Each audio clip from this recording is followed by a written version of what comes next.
Here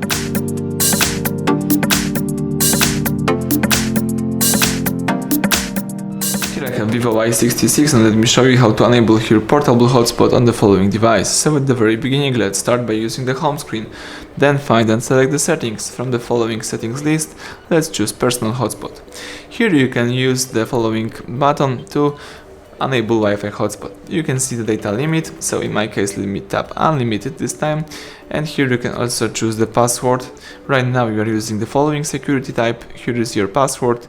The password must contain at least 8 characters and this is the network ID. Let's tap done.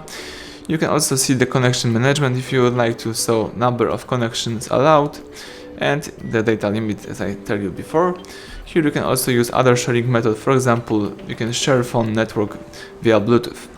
Alright, so that's it, everything went well, thank you for watching, please subscribe our channel, leave thumbs up under the video.